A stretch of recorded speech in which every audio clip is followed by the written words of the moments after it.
جو بندوبست رب کرتا ہے، آزمائش آ جاتی ہے، بڑے بڑوں پہ آ جاتی ہے، لیکن بعض اوقات بڑی تکلیف ہوتی ہے جب اس بندے کو لوگ کٹہرے میں کھڑا کر دیں جس کا جرم ہی کوئی نہیں، اس شخص سے لوگ سوال جواب شروع کر دیں جس بیچارے کے خیال میں بھی وہ بات نہیں، پھر وہاں وضاحتیں دینا، نہ کردہ گناہوں کی وضاحتیں دینا، یہ بڑا بوجھ بنتا ہے، بڑی تکلیف ہوتی، اور لوگ کرتے ہیں یہ کام۔ پھر اللہ تعالیٰ جب بندوبست فرمائے، صحیح بخاری میں حضرت جریج کا ذکر فرمایا،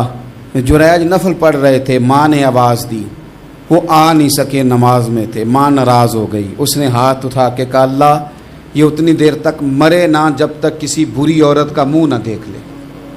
کسی اور کی دعا کے لیے سند نہیں ہے کہ وہ تیرے حق میں ضرور قبول ہوگی، لیکن ماں باپ کی دعا کے لیے میرے نبی پاک نے سند بیان کی ہے۔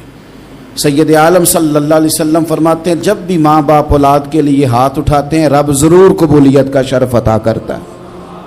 تو جہاں سند موجود ہے نا، کچھ افتتاح ابا جی سے بھی کرا لینے چاہیے، کچھ کام شروع کرنے سے پہلے صرف اماں سے ہی دعا کرا لینی چاہیے، یہ والا افتتاح بھی بڑے کام کا ہے کیونکہ یہاں سند بیان کر دیا میرے نبی کریم۔ تو جناب جریج کی ماں ناراض ہو گئی، کہنے لگی اللہ اس نے میری بات نہیں سنی، اب تھے تو وہ نیک، لیکن رب کریم کی حکمت کا تقاضا ہے، ماں کی دعا کو بھی قبول کرنا تھا، اللہ نے آزمائش میں مبتلا کر دیا۔ والدہ تو چلی گئیں، وہ ایک خیمے میں، ایک کٹیا میں، ایک جھونپڑی میں عبادت کرتے تھے، اللہ کو یاد کرتے تھے، رب رب کرتے تھے، اور لوگ ان کی بڑی تعریف بھی کرتے تھے،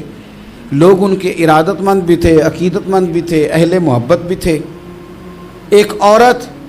آ گئی، بس وہ اللہ کی حکمت پوری ہونی تھی، اس نے آ کے پہلے تو انہیں اپنی طرف مائل کرنا چاہا، جب نہ مائل ہوئے تو الزام لگا دیا۔ یہ ہمارے دور کا تقاضا ہے، لوگ پہلے آپ کو اپنے حق میں قائل کرتے ہیں، اپنی فرما برداری میں لانا چاہتے ہیں، اگر آپ نہیں آتے تو پھر وہ آپ کو مجرم قرار دے دیتے ہیں، یا میرے ساتھ چل ورنہ پھر میں تیرے خلاف پراپوگنڈا کروں گا۔ دو ہی باتیں، پہلے اس نے قائل کیا، جب جناب جنیج قائل نہ ہوئے تو اس نے قریب ایک چرواہا تھا، اس چرواہے کے ساتھ جا کے منہ کالا کیا، مقررہ وقت پہ بچہ پیدا ہو گیا، لوگوں نے کہا کس کا ہے، کہنے لگے اس خانقاہ میں، اس حجرے میں عبادت کرنے والے کا۔ اگر کسی دیندار پر ذرا سا بھی الزام لگ جائے تو آپ یقین کریں کہ بڑے بڑے خوفناک لوگ بھی نیک ہو جاتے ہیں، جن کا اپنا سارا ماضی کالا سیاہ ہو وہ بھی اجالوں کے راہ پر بن جاتے ہیں، جن کی اپنی زبانیں ساری زندگی آلودہ رہی ہوں وہ بھی بڑے بڑے اعلیٰ سچ بولنے لگتے ہیں۔ اعلیٰ کچے میرے مکان کی دیوار کیا گری، لوگوں نے تو میرے صحن میں رستے ہی بنا لیے۔ بڑے لوگ آ جاتے ہیں، بڑا کچھ کرتے ہیں اور بڑے بڑے خوفناک جملے کستے ہیں، بس وہ نقطہ جو ہاتھ آ گیا ایسا جیسے گرنے کا انتظار کر رہے تھے،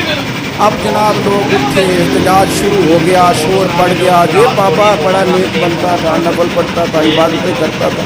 دیکھو اس کا حال کیا ہے کہ اس نے ناجائز بچہ پیدا کیا۔ بغیر تحقیق کے میں کہہ چکا ہوں کہ الجھے الجھے بکھرے بکھرے روز و شب دیکھے گا کون، لوگ تیرا جرم دیکھیں گے،